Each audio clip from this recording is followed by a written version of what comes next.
As you may or may not know, our current mobile world is preparing for the next generation of mobile internet. In 2010, 3G reached its peak, and shortly after, 4G LTE was introduced. Now, almost a decade later, 5G is set to be our new standard. One of the thriving companies in this branch is Huawei. And why is that? Their 5G network is extremely desirable simply because of their great performance and the fact that their 5G core chips can easily be integrated into any other device. The costs are low, making Huawei the most attractive option and a probable market leader when it comes to building 5G networks across the globe. Believe it or not, this is actually an example of soft power. Huawei has strong ties with the Chinese government, and a worldwide technology infrastructure can potentially be used as influence or leverage, with some even dropping terms such as espionage.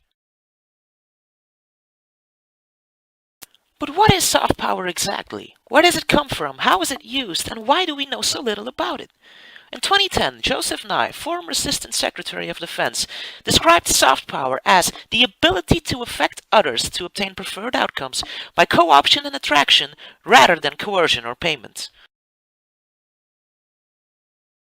So let me explain this. Co-option refers to the process where a group, or in this case a nation, acculturates a smaller or a weaker one, or one country taking over some aspects of another culture or ideal, without completely adopting it.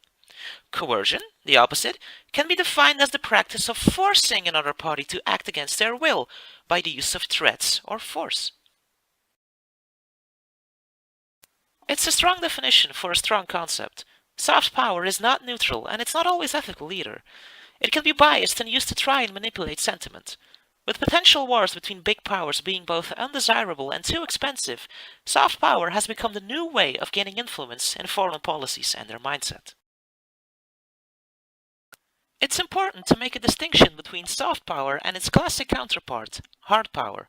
With hard power being military or economic power to influence the behavior or interests of other political bodies, soft power is a lot more subtle and less oppressive.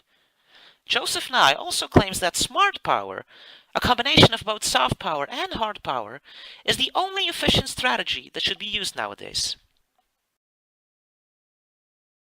Soft power is related to the concept of manufacturing consent.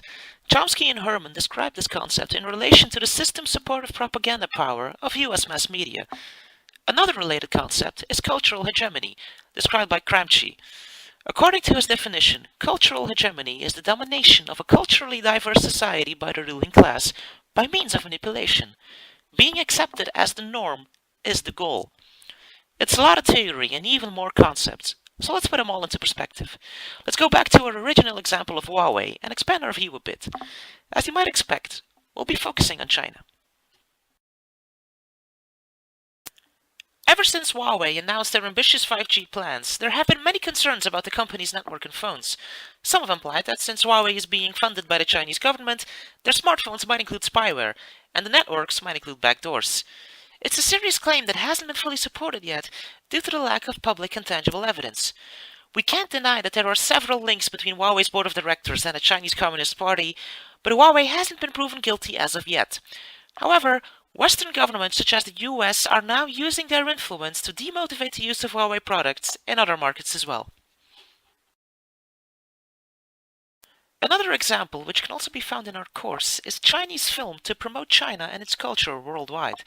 Co-productions between China and Hollywood, such as The Great Wall with Matt Damon, are examples of a new kind of Chinese soft power effort that wants to place China much more positively in the eye of the global public.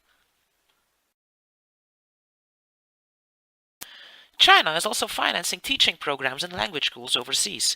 This way, Chinese ideals and values are integrated in the programs of elementary schools worldwide.